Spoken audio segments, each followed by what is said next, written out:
Before there was Takamichi, before there was Tanjiro, before there was Midoriya, there was Shinji Ikari. A 14-year-old boy tasked with the biggest responsibility anyone can ever be given. Save the world. Welcome to Animen Talk Anime. May Evangelion month is here and I want to start things off right, alright? I want to start things off with what some may consider to be a fairly hot take. But real quick before that, this video is brought to you by nobody. We don't have a sponsor for this video. Anyway, like, comment, subscribe. Okay, back to business. Shinji, my boy. You be getting a lot of hate sometimes, both from fans and non-fans of the franchise.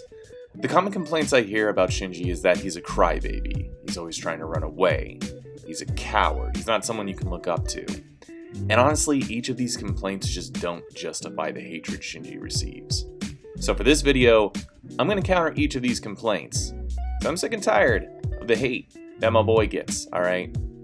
Time someone defend him. And I'll do that. I'll explain why Shinji is a great main protagonist. Starting with complaint number 1, Shinji is a crybaby. Which to that, I respond with, can you really blame him? At the start of the show, not even 5 minutes in, we see Shinji waiting for his ride, and then suddenly some crazy shit goes down right in front of him. A big-ass monster, which is called an angel in the show, is causing all this destruction, and then when Shinji's ride shows up, he's taken to what's called the Nerve headquarters, and is basically told, hey, so, you know that giant monster that could easily destroy you and everyone around you? You saw it, yeah. You know what I'm talking about? Yeah, you gotta go kill it now. Keep in mind, Shinji has zero combat experience. But they're like, oh, no, don't worry. We got this thing called an Eva, which is basically a Gundam, but on steroids. And even though you've got zero experience piloting one of these things, we want you to use it right now and stop that angel, otherwise it could be the end of humanity. What? And Shinji is understandingly pissed and scared. Put yourself in his shoes, and you mean to tell me you wouldn't be mad that this was suddenly thrust upon you? And you have no idea how to fight or pilot a giant mech. You wouldn't be scared. I would be. I'd be shitting bricks, personally. And if you're gonna say he's gotta man up, remember, he's 14. He's just a kid. He should be worrying about school, not saving the world. Imagine you at 14 years old, okay? Put your 14-year-old self, if you aren't 14 yet, then, well, put yourself who you are now. And do you honestly think that 14-year-old you would handle what Shinji has to do? And if you say yes, you're lying, alright? You can't fool me. This ain't a super ninja or superhero or super alien or super pirate. This is just a regular 14-year-old boy. So naturally, he doesn't want to do it. And at first, he's gonna run away. I can't really blame him. I'd probably want to do the same thing at age 14. Adult me now would probably be like, well, I mean, I'm still scared, but I guess, because you have a better sense of responsibility when you're an adult. But when you're 14 years old, man, you don't care about responsibility. But ultimately, thanks to a character named Rei, he gains the courage to fight, which leads to my next argument. No, he doesn't. Okay, I suppose you want more than that. Fine. So I'm not gonna lie, Shinji does try to run away a couple of times. The first time is in episode 4, which makes sense because Shinji is still very new to this and still very much doesn't want to pilot the Eva. But of course at this point we learn he is the only one capable of piloting the Unit 1, and just by the way, Unit 1 is the name of his Eva. There are other Evas in the show, but we're just focusing on him and his Eva. And he can pilot it to its fullest capabilities, which no one else can do. We don't know why that's the case, we just know that's the case. Thus further adding to the weight of responsibility Shinji has, which makes it more heartbreaking when he wants to quit and tries to run away.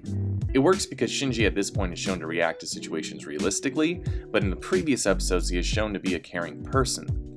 So you as a viewer don't want him to run away, not only because of what's at stake, but also because Shinji is a nice, relatable character that you can root for. This is good writing. And even as Shinji is trying to leave, he's still having trouble finding peace. Like his own inner voice is telling him to go back. Shinji has a good heart, people, he's just scared. And at the end of the episode, Shinji decides to stay and pilot the Eva. And then after that, he doesn't try to run away. Let me say that again. He doesn't try to run away. People acting like he's trying to run away every other episode, but that's not true. We go through almost the rest of the show with Shinji not running away from his responsibility. all while seeing him grow. No special gifts, no chosen one powers, just a regular 14-year-old kid trying to do better in a shitty world. Towards the end, he wants to run away, but at this point it's still hard to blame him as things go from bad to worse. But more on that in a later video. I'm going to keep the end of the series spoiler free until I make a video solely dedicated to it, because the end of Evangelion is some wild shit. But yeah, Shinji is not always trying to run away. People who say that either haven't watched it or haven't watched it enough to remember that well. Which is fine, I think that happens to all of us sometimes. Just be careful when you make claims on the internet, alright? This is probably the most ridiculous argument because normally people phrase it as, I want my main anime protagonist to be more brave and determined, I want them to face danger head on and never give up. They can fail sometimes, but in the end they have to succeed. And like, yeah, that's fine. You can definitely be inspirational. Like, I've had characters like that before that I like.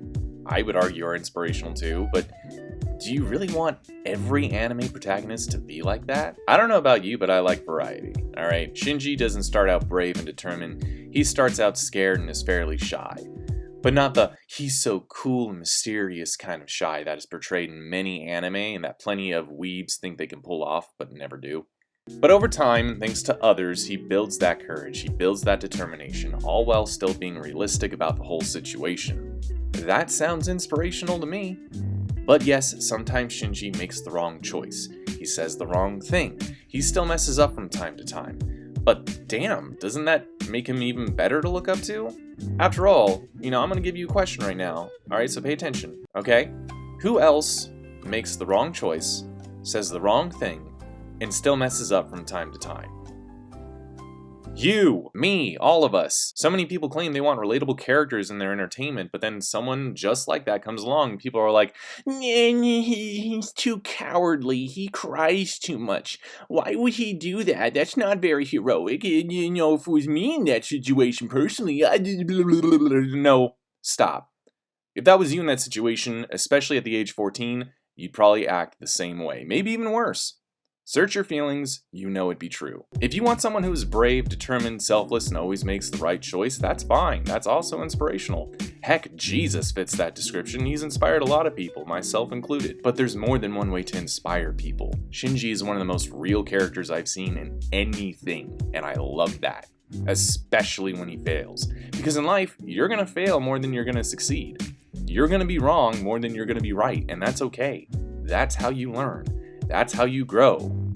I've been wrong a lot, alright? Trust me, I'm no genius. But I'm willing to admit when I'm wrong, and that helps me grow. But failure sometimes hurts us real bad, and we want to curl up in a ball and mute the world, like Shinji does sometimes. He literally will curl up in a ball, and then he'll put in his earbuds and listen to his music, trying to drown out any other outside sound, as if he's trying to ignore the entire world. If seeing that upsets you, that's good. It shows that you've grown to know that you can't ignore the world and what's happening. You can't ignore your responsibilities. But at age 14, you probably still acted like Shinji more than you realize. In conclusion, Shinji Ikari is a great character because he is so real, so relatable, both in terms of his positive traits and negative traits. He grows over time while never being perfect. He has a good heart and tries to help even though he is scared. And also, most importantly, he got to kiss Mommy Misato. Lucky son of a bitch. Thank you for watching! If you're not subscribed, be sure to do so by clicking here. If you are subscribed, we thank you for keeping the Animen dream alive. Be sure to check out our other content here and here. For even more content, be sure to check out the rest of our channel and be sure to follow us on Twitter by clicking the link in the description below. I'm Felicia, and I'll see you next time.